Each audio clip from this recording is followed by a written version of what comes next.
네, 안녕하세요. 김한영입니다. 제가 사실 엄청나게 기다리고 있는 차가 하나 있습니다. DL3 기아 K5 후속 모델입니다.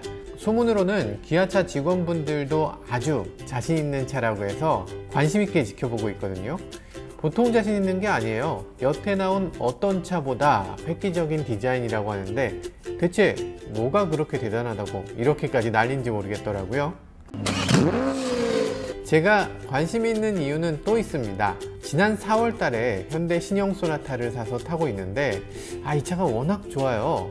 정말 출력이 조금 아쉽고 엔진이 자꾸만 부앙부앙 소리를 내는 거, 처음 타는 사람은 차가 좀 이상한 거 아니냐 이렇게 느끼는 게 조금 아쉽달까?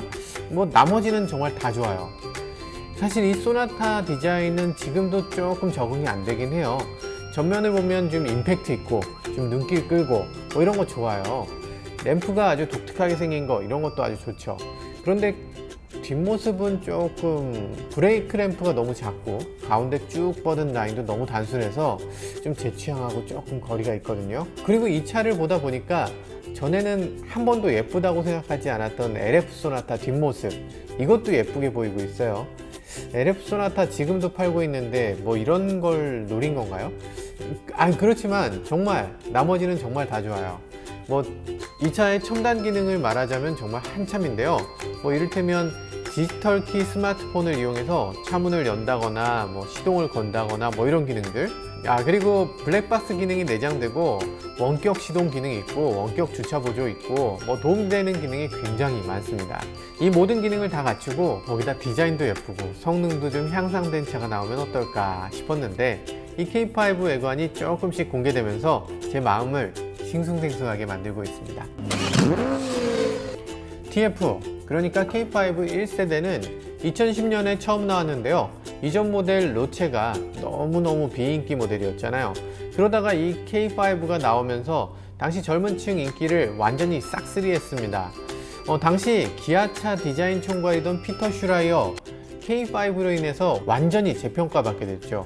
너무나 디자인이 뛰어난 나머지 대한민국 자동차 디자인은 K5가 나오기 전과 후로 나뉜다는 말이 있을 정도입니다. 그도 그럴 것이 당시에 경쟁차를 보면 YF 소나타가 있던 시절이거든요. 우리나라에서는 YF에 대한 평가가 그렇게 좋지 않았죠. 이게 무슨 삼엽충이냐 이렇게 얘기하던 사람들이 있을 정도였으니까요. 반면에 K5는 아주 단정한 분위기로 나왔습니다. K5 혼자서 나왔다 그러면 그렇게까지 인기를 끌지 못했을 수 있는데요. 그 직전에 나왔던 K7이 아우디를 똑 닮은 획기적인 고급 디자인이다 이래서 소비자들한테 큰 인기를 끌고 있을 때였거든요. 그거 참 예쁘긴 한데 근데 살려니까 조금 비싸네. 근데 이 차하고 굉장히 비슷한 패밀리룩을 갖고 있으면서 디자인도 더 날씬해지니까 젊은 소비자층은 바로 반응한 겁니다. 이거 K7 살 필요 없겠네 하면서 판매량이 급증했어요. 반대로 K7의 판매량은 급감하는 일이 생겼죠. 물론 거기는 배경도 있습니다. 현재 현대차 그룹의 정의선 부회장이 당시 그러니까 2005년부터 2009년까지는 기아차 사장을 맡고 있었어요. 당시로서는 경영 능력을 검증받는 시기였거든요. 그러다 보니까 2010년에 나온 K5, 1세대 K5는 기획 단계부터 디자인이며 모든 것들을 정 부회장이 만든 자동차다 이렇게 해도 과언이 아닙니다.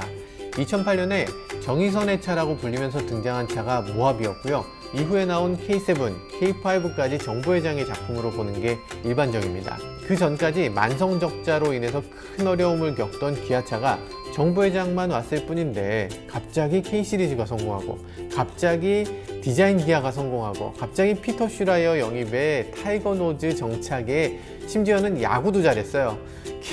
기존과 180도 다른 모습으로 흑자 전환을 하면서 경영 능력의 검증이 아니라 무슨 오병이어의 기적을 보여준다는 식이 됐습니다. 이건 무슨 솔방울로 수류탄을 어쨌건 그 당시만 해도 기아차가 너무너무 잘 나가서 이러다 현대차를 이겨버리면 어떡하나 이런 얘기가 나올 정도였는데 이후엔 조금 상황이 달라집니다. 5년 후인 2015년에 나온 K5 2세대는 그러니까 JF는 기존 K5에서 큰 차이를 보이지 않았어요. 변한 곳을 찾기가 오히려 어렵다는 소비자들의 약간 조롱 어린 평가까지 받으면서 저조한 판매를 보이게 됩니다. 특히 1세대 K5가 중고차 시장에 저렴한 가격에 나오게 되면서 양카라는 이미지가 강하게 자리 잡았어요. 이 때문에 과학 5호 아니면 사이언스 베슬 이런 별명도 얻게 됐고요. 이 때문에 판매량이 더 줄어든 게 아닌가 싶기도 합니다. 그러니까 국내 시장은 디자인이 점진적으로 이루어져서는 안 되고 혁신적으로 변화되어야만 한다는 교훈을 준 셈이죠. 한때는 소나타를 발밑에 뒀던 K5였는데 요즘은 판매량이 너무 낮아져서 르노 삼성 SM6나 쉐보레 말리부와 판매량 경쟁을 해야 되는 상황이 됐습니다. 그러다 보니까 원래 5년 주기로 나오는 차인데 불과 4년 만인 올해 11월에 신차를 양산한다는 계획입니다. 다행히 이번에 나오는 K5 DL3는 완전한 변화를 예고하고 있습니다. 크기도 훨씬 커지고요. 전면부는 훨씬 남성적으로 바뀌어서 이전의 K5 이미지를 찾아보기 힘든 정도입니다. 물론 기존과 같은 부분도 꽤 있습니다. 기존과 같은 부분은 루프에서 C필러로 이어지는 라인이 굉장히 둥글게 굽어져서 기존에 독특했던 그 라인을 더욱 확실하고 개성있게 표현하고 있습니다. 쿠페 스타일의 디자인도 더욱더 강조되면서 천장과 트렁크로 이어지는 곡선이 아주 인상적입니다. 정말 섹시하죠. 기능적으로도 소나타에 비해서 한 단계 업그레이드된 부분이 있습니다. 현대차 그룹의 전륜구동 중형차로는 최초로 사륜구동을 적용하기 때문입니다. SUV에 사륜구동을 넣는 건 그렇게 어려운 일이 아닐지도 모르겠는데요. 세단에 사륜구동을 적용하는 건 사실 그렇게 만만한 일이 아닙니다. 센터 터널이 높아지고 거주성이 희생돼야 되는데 실용성을 중시하는 전륜구동 세단에서 이런 시도를 한다는 거 상당한 도전인 거죠. 우리나라는 택시 시장이 상당 부분을 차지하는데 택시 운전사들이 싫어하지 않을까요? 그렇다고 셰시를 센터 터널이 있는 버전 그리고 없는 버전 이렇게 두 가지로 운영하는 것도 비용이 너무 많이 드는 일이고요. 물론 그렇지 않을 걸 알지만 이런 추측도 있습니다. 어쩌면 하이브리드 차량에 전기 모터를 장착해서 사륜구동을 구현하는 일명 E4WD를 넣어서 사륜구동을 구현하지 않을까라는 거죠.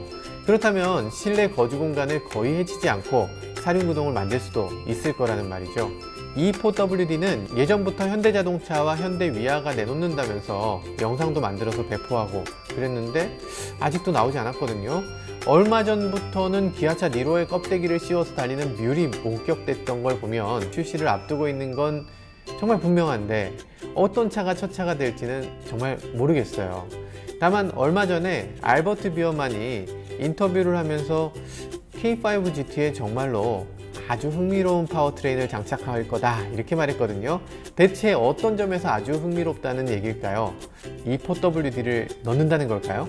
아니면 포드 포커스 RS처럼 전륜구동 기반의 드리프트 머신을 만들어서 막 이렇게 달릴 수 있게 드리프트를 할 수 있게 만든 건 아닐까요?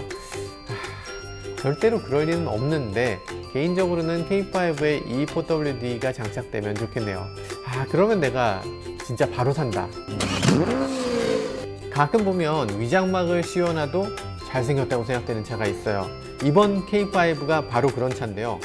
일단 비율이 깡패라서 그런 것 같습니다. 차가 굉장히 길고 낮아요. 위장막을 씌워놨는데도 이거 잘 빠졌구나 하는 느낌이 대번에 듭니다. 길어진 신형 소나타 이것보다도 좀 더 길어진 것 같고 심지어 그랜저를 넘보는 것 같아요. 가뜩이나 짧았던 트렁크 리드가 더 짧아졌습니다. 게다가 더 높아지면서 C필러는 완전히 이제 스포츠 쿠페처럼 그냥 늘씬해졌어요. 이제는 포도어 쿠페라고 불러도 전혀 손색이 없을 것 같습니다. 스팅어 지몬미. 번호판은 그 전에 산뜻하게 가운데였죠. 그런데 이제는 아래로 내려왔고요. 윈도우도 뒤로 올라가면서 살짝 올라가던 것을 이제는 수평으로 눌러주는 것 같은 느낌이 듭니다. 약간 이렇게 내려왔죠. 전체적으로 약간 날티나던 느낌이 여전히 있는데 이전에 비해서는 조금 더 중후한 날티를 내고 있는 것 같아요. 엔진은 당연히 스마트 스트림, 가솔린 2.0L, 그리고 1.6L 터보 GDI, LPI, 그리고 하이브리드 모델까지 나오겠죠. 알버트 비어만이 또 인터뷰를 하면서 이 차에 대해서 셰시 튜닝을 유럽 스타일로 다듬어서 차별화된 기아 자동차만의 드라이빙 퍼포먼스를 보여줄 것이다 이렇게 얘기했다고 하는데요. 내년에는 현대차 소나타 N 스포츠에 대응하기 위해서 세타3 2.5 TGDI를 장착하는 K5 GT가 부활할 게 분명해 보입니다. 거기다가 소나타가 미국 중심이라면 K5는 유럽 중심이거든요. 그러니까 조금 더 단단한 서스펜션을 보여주겠다는 얘기로 해석되기도 합니다. 헤드램프는 4구짜리 LED 램프도 있고요. 프로젝션 타입의 벌브 램프도 있습니다. 지금 스파이샷에는 휠이 3가지가 나와 있는데요. 18인치 휠도 있겠지만 지금 가장 작은 휠의 경우는 16인치로 보이는데 타이어가 지금 구디어 어슈어런스 타이어가 장착되어 있거든요. 아마도 차량의 가격대를 굉장히 크게 가져갈 것 같네요. 뒷모습을 보면 소나타처럼 테일파이프를 굳이 숨기는 게 아니라 사각형으로 큼직하게 뽑아놓은 게 인상적이네요. 퍼포먼스를 조금 더 강조할 요량으로 보입니다. 실내 디자인은 별로 보이는 게 없습니다. 그런데 디스플레이만큼은 좀 특이하네요. 지금 이 차 옵션이 깡통인 건지 계기판은 디스플레이 타입이 아니고 바늘이 달려 있어요. 센터 디스플레이도 현대차는 위로 튀어나온 타입의 플로팅 타입의 디스플레이를 밀고 있는데요. 기아차는 요즘 얼마 전 나온 K7도 그렇고 계기판하고 같은 높이의 디스플레이를 선택했어요. 저는 개인적으로 이쪽이 더 마음에 듭니다. 벤츠가 이런 식이고요. BMW나 아우디가 튀어나온 형식이었다가 다시 안으로 내려오는 추세입니다. HUD가 대중화되면서 또 터치 디스플레이가 대중화되면서 플로팅 타입 디스플레이가 불필요하다고 느끼게 되는 겁니다. 실제로 플로팅 타입의 디스플레이를 터치해보면 팔이 잘 닿지 않거나 차가 흔들리면서 겨냥하기 힘들어서 불편하기도 한데 현대차도 아마 디스플레이 위치를 다시 생각해 볼 때가 된 것 같습니다.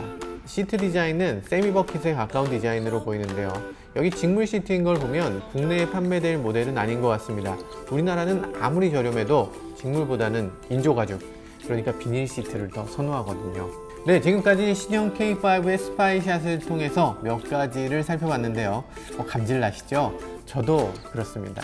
얼른 보고 싶네요. 이제 8월이니까 불과 3개월만 기다리면 이 차가 나옵니다. 그 전에 더 다양한 정보가 나올 거고요. 저도 여러분과 똑같은 마음으로 정보를 기다리고 있을 겁니다. 좋은 소식이 나올 때마다 함께 공유해 드리도록 할게요. K5가 궁금하다, 아니면 신차가 궁금하다, 이렇게 생각되시는 분들 계시면 구독과 알람 눌러두시면 다음 영상 보시는데 아주 편리할 겁니다. 구독과 알람 꼭 눌러주세요. 네, 지금까지 저는 모카 김한영이었습니다. 감사합니다.